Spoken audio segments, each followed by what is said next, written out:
Olá a todos, começando mais uma aula, e nessa aula nós vamos tratar de fundamentos ainda dando continuidade aos fundamentos dos semicondutores, nós vamos tratar das junções PN. O que são as junções PN? São as partes que compõem o diodo semicondutor. Então nós vamos entender todo o raciocínio químico que leva à formação de cada uma dessas partes, a parte P e a parte N, e para na aula seguinte nós entendendo o comportamento individual de cada uma, vamos entender como elas interagem entre si quando são colocadas em um diodo. Então, bem, se a gente considerar um átomo de silício ou um átomo de germânio, esse material ele é dito extrínseco. O que é isso? Bem, as características dos materiais semicondutores elas podem ser alteradas pela adição de certos elementos. E esses elementos são os átomos de impurezas.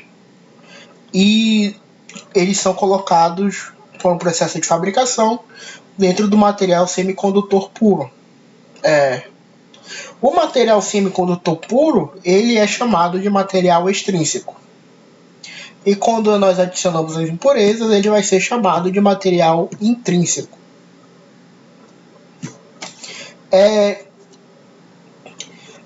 A gente não precisa de muita densidade ou uma dosagem alta dessas impurezas.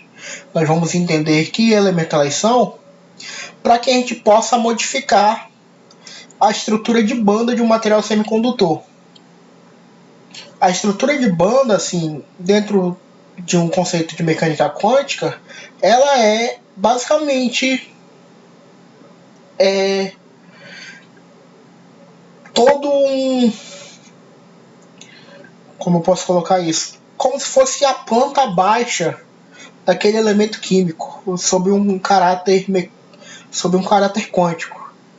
Então lá ele define o que é, como se fosse assim, as partes que vão definir o comportamento. É como se nós tivéssemos a planta de uma casa e lá nós temos a cozinha tem suas funções, a sala de estar tem suas funções e etc. Considerando isso, dentro de um átomo de impureza, nós não precisamos de muita coisa para modificar essa estrutura de banda. Por exemplo, quando nós adicionamos um átomo de pureza, é como se nós tivéssemos quebrado uma parede entre dois quartos e fizéssemos um grande salão ou um corredor. E com isso, tendo aquela estrutura física modificada, essa modificação vai acarretar para as propriedades elétricas, que no caso seria um comportamento.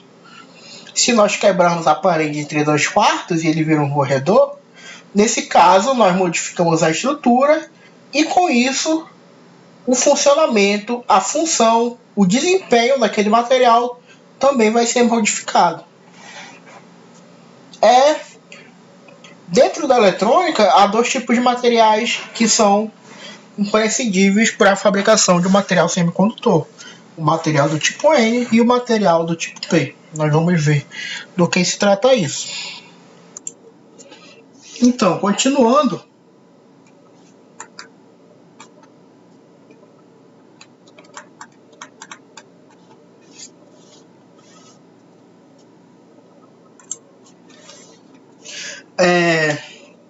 como falamos, um material semicondutor puro, ele é chamado de material intrínseco. E o material semicondutor que é submetido ao processo de dopagem, o que é o processo de dopagem? É o adicionamento artificial de impurezas propositalmente àquele material. Quando ocorre isso, esse material vai ser chamado de material extrínseco.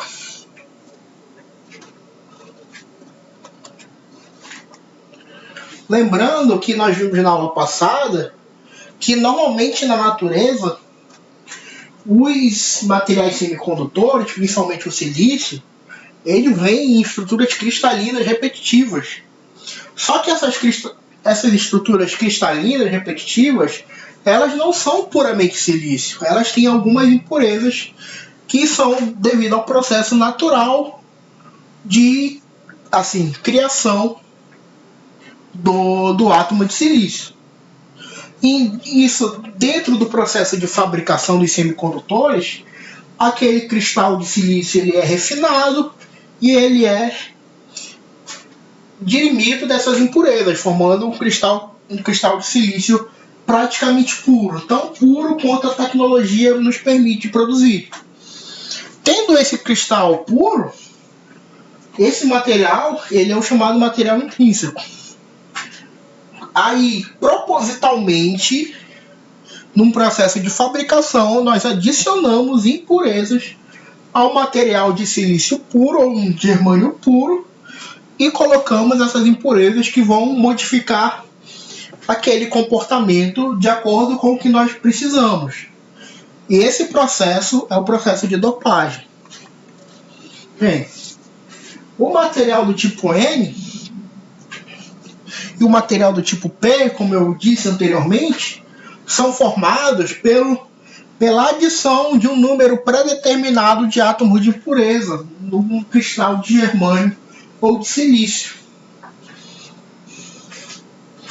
Ou seja, a impureza que é adicionada ao material, ela não é feita de qualquer forma. É feito de tal maneira em que nós temos um átomo de impureza com um número atômico específico que vai nos dar um comportamento do tipo N ou um comportamento do tipo P. Para o tipo N, nós adicionamos elementos químicos que têm 5 elétrons na camada de valência. Entre eles, nós temos como exemplo o antimônio, cujo número atômico é 51. Nós temos o arsênio, cujo número atômico é 33. E nós temos o fósforo, cujo número atômico é 15. Se vocês fizerem a distribuição eletrônica pelo diagrama de Linus-Pauling, vocês vão observar que para esses 3 elementos nós temos na camada de valência 5 elétrons. Inclusive, esse vai ser o exercício da nossa aula. Já adiantando aqui a atividade do final da aula. Continuando. Aqui nós temos uma figura que mostra um diagrama de uma banda de condução, da estrutura de banda, melhor dizendo, de um átomo de silício que foi dopado com material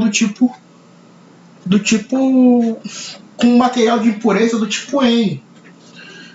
E nesse caso foram átomos de fósforo. Vocês vão observar que ainda existem as 4 ligações covalentes. Silício compartilhando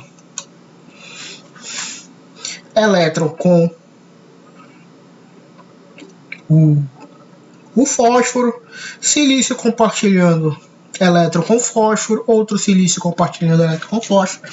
Ou seja, a cada um átomo de fósforo compartilha 4 elétrons com um átomo de silício dentro daquela estrutura cristalina. Nesse caso aqui nós temos um átomo de fósforo. Nesse caso não é o fósforo, desculpem, é o antimônio, o elemento SB. Mas esse raciocínio ele vai valer para qualquer um desses três elementos químicos indicados. Ou seja, nós continuando. Nós vamos ter a cada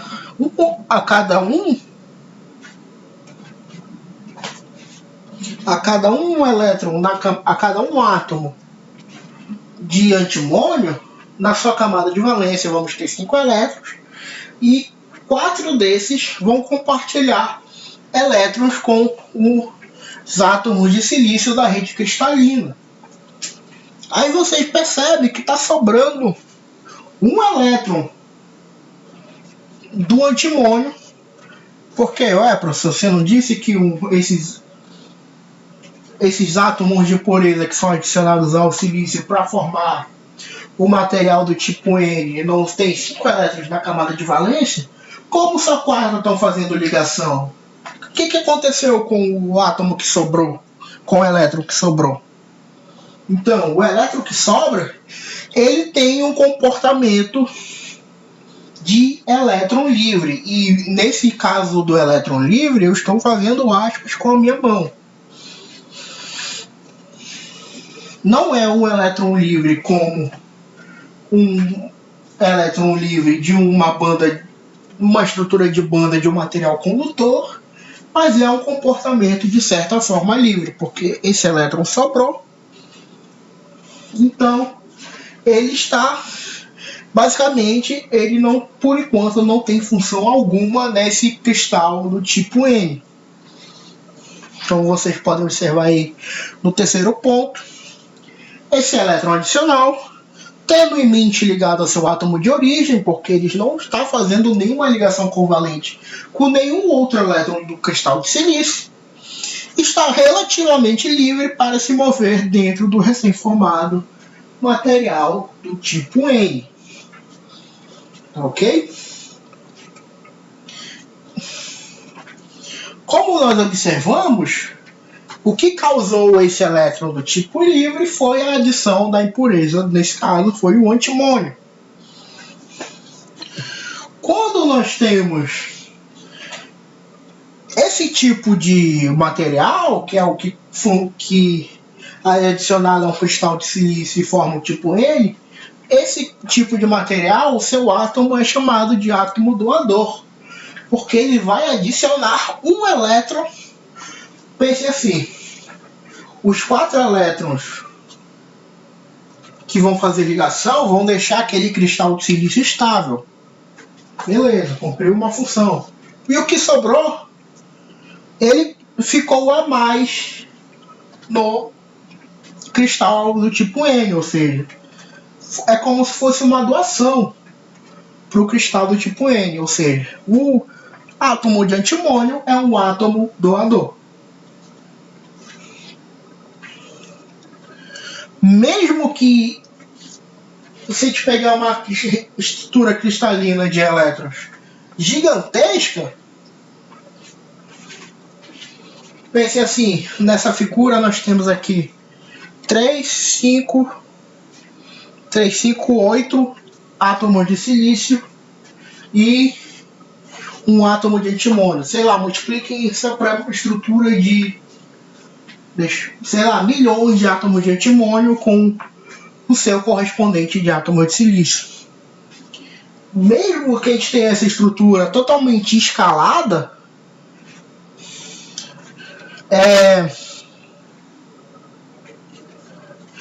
vamos ter milhões de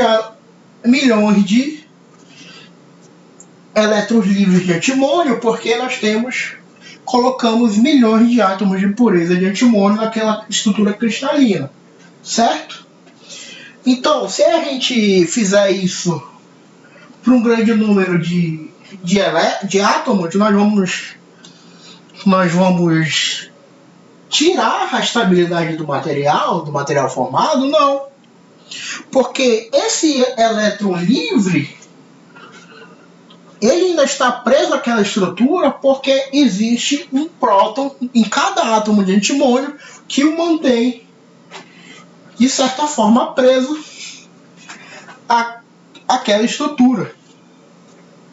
Imaginem, voltando nessa figura aqui, imaginem que aqui nós só colocamos numa representação um elétron, só que agora imagine que para cada elétron livre desse de antimônio, existe um próton no núcleo do antimônio que o mantém, de certa forma, ainda justo àquela estrutura.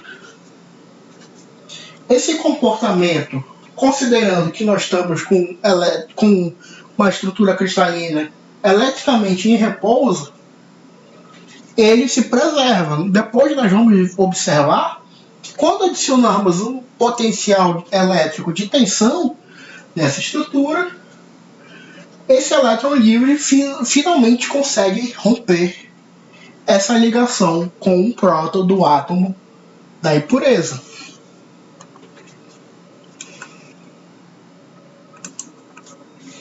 Então, mesmo que um grande número de portadores livres tenha se estabelecido no material tipo N, ele ainda é eletricamente neutro, pois o número de prótons carregados positivamente no núcleo ainda é igual ao número de elétrons livres orbitando com carga negativa na estrutura. Ou seja, lembram lá que num átomo existe, para cada elétron existe um próton correspondente no núcleo e que eles têm cargas diferentes, portanto se atraem. É por isso que esse material permanece com a estrutura intacta. Então, agora observando um diagrama chamado estrutura de banda, nós vamos poder analisar o que ocorre em termos energéticos em um material do tipo N quando ele sofre o processo de dopagem, ou seja, uma estrutura cristalina de silício que é adicionada impureza, ou seja, antimônio, fósforo ou arsênio. Então, aqui nós temos o diagrama de banda. Nós temos aqui, para a região de cima, sobe energia, para a região de baixo, desce energia.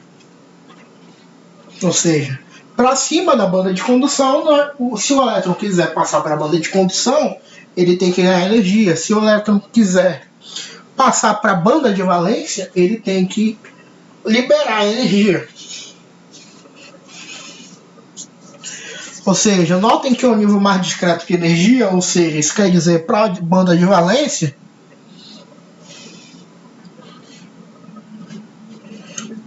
essa energia ela é bem menor do que a energia do material intrínseco, que é, por exemplo, 0,5 eletronvolts para o silício e 0,1 eletronvolts para o germânio.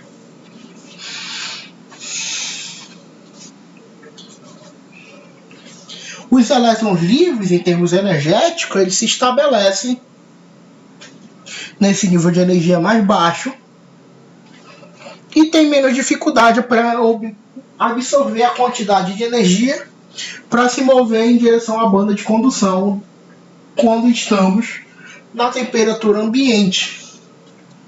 Ou seja, nós não precisamos aquecer uma estrutura dessa para fazer com que o elétron passe para a banda de condução, para que ele conduza energia elétrica.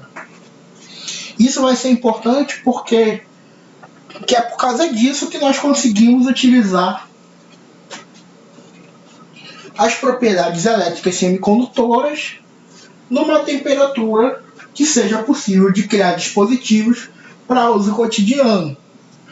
Ou seja, nós não precisamos apontar um laser a uma estrutura de cristal de silício, ou apontar algo que seja, ou elevar esse cristal de silício a uma temperatura muito alta, para que a gente possa aproveitar das capacidades de condução elétrica desse tipo de material.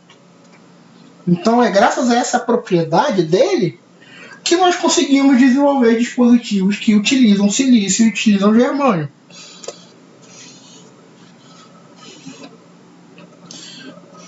Ou seja, o resultado diz que na temperatura ambiente há um grande número de elétrons no nível de condução e a condutividade desse material vai aumentar de acordo com a energia que for colocada dentro daquele cristal. E essa energia eu estou falando em termos de potencial elétrico.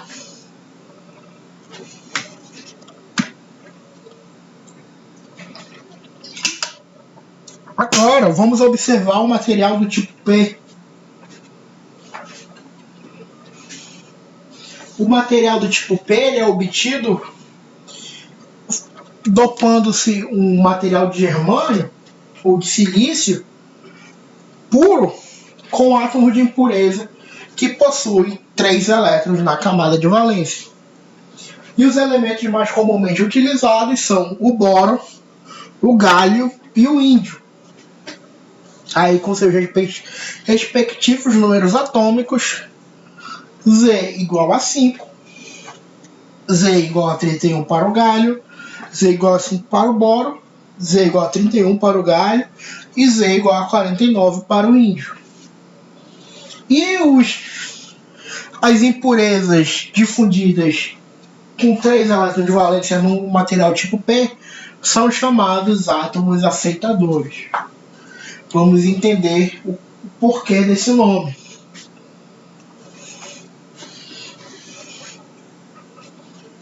Aqui nós vamos ter, lembre-se que na camada de valência do silício nós vimos que temos 4 elétrons, certo? Só que na camada de valência do boro, do galho e do índio temos 3 elétrons. Então agora, diferentemente do tipo N que sobrava um elétron, agora está faltando.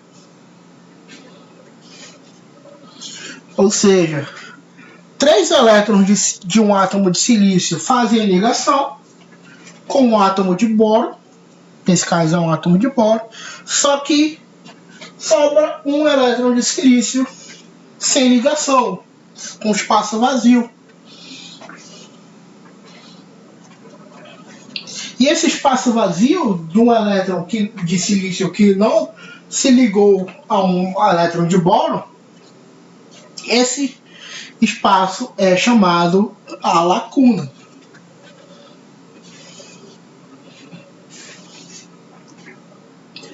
Ou seja, existe um espaço para que seja preenchido com o elétron, caso seja necessário no material tipo P. E ainda assim, mesmo que falte um elétron, no átomo de boro também está faltando um próton, ou seja, por motivos semelhantes ao material tipo N, o material tipo P também é eletricamente estável. E agora nós vamos entender essa relação de fluxo de elétrons preenchendo lacunas.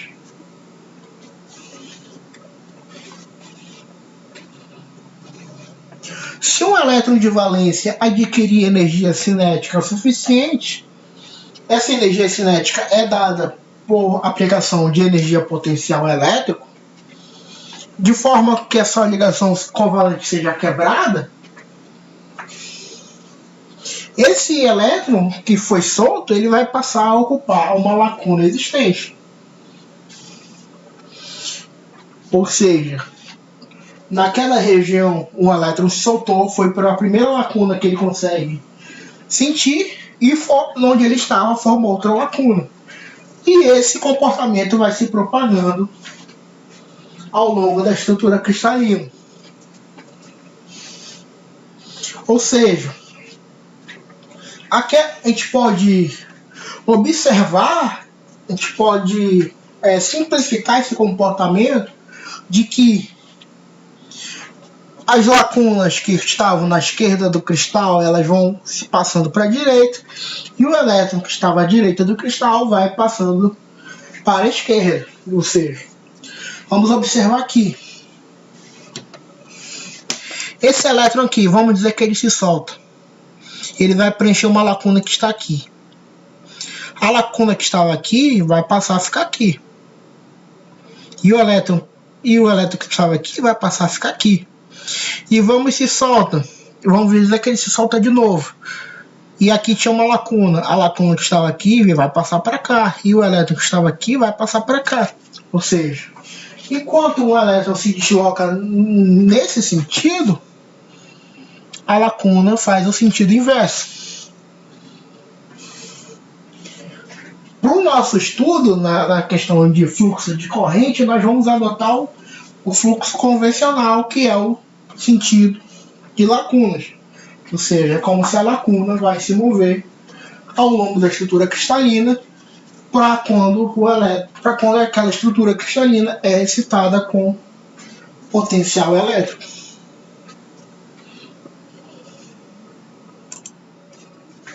Continuando, no estado intrínseco, no estado puro, o número de elétrons livres no germânio ou no silício deve-se apenas aos poucos elétrons de banda de valência que adquiriram de fontes térmicas a fonte luminosa a energia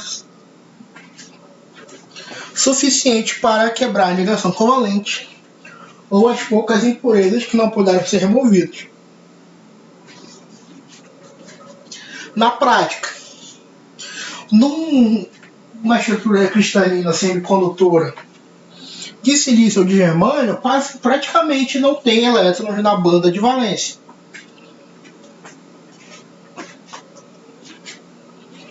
Em um material do tipo N,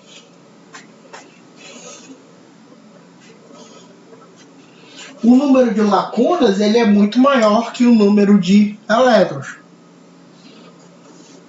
E no material do tipo N, ou seja, o elétron ele é chamado portador majoritário, porque ele está em maioria, e a lacuna é chamada de portador minoritário, porque ela está em minoria.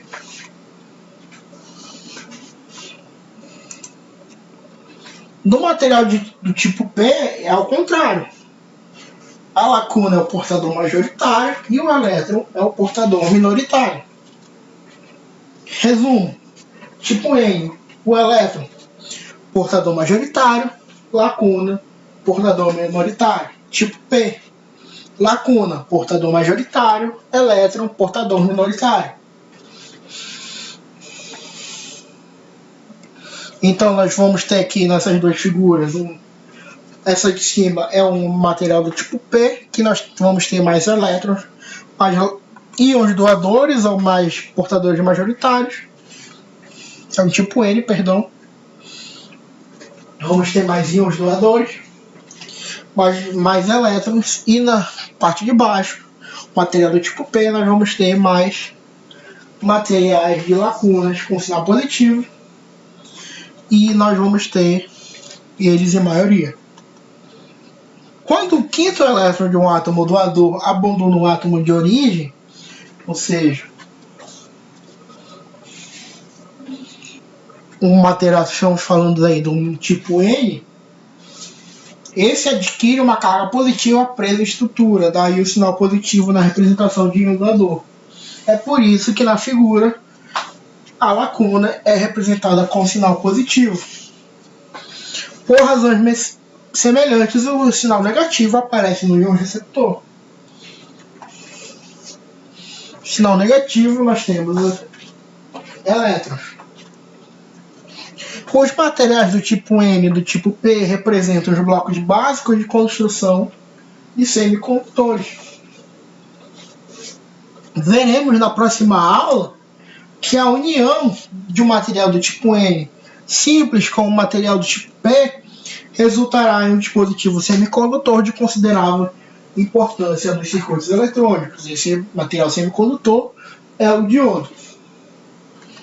Então, aí o exercício: façam a distribuição eletrônica para as impurezas que formam o tipo N, o arsênio, o antimônio e o fósforo.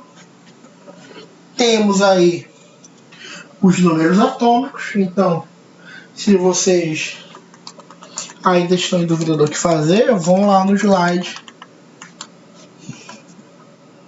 referente a... Deixa eu voltar.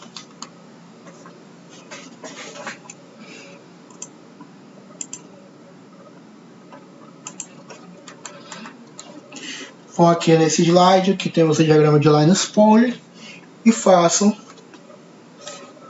conforme está aqui para o silício e para o germânio. Baseiem-se no diagrama de Linus Pauling para saber as setas de nível crescente de energia. E vocês vão ver que na camada de valência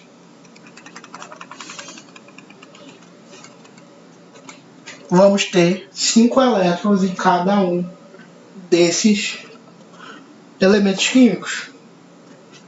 A mesma coisa vamos fazer para o boro, para o galho e para o índio. Vocês vão fazer a distribuição eletrônica conforme o diagrama de Linus-Pauling e vocês vão ver que na camada de valência de cada um desses átomos vamos ter 3 elétrons. Então, essa é a aula de hoje. Espero que fiquem bem.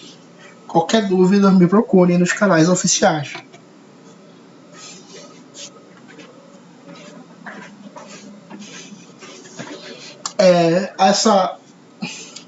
Essa aula nós vamos ter o vídeo no YouTube com essa explicação e também nós vamos ter os slides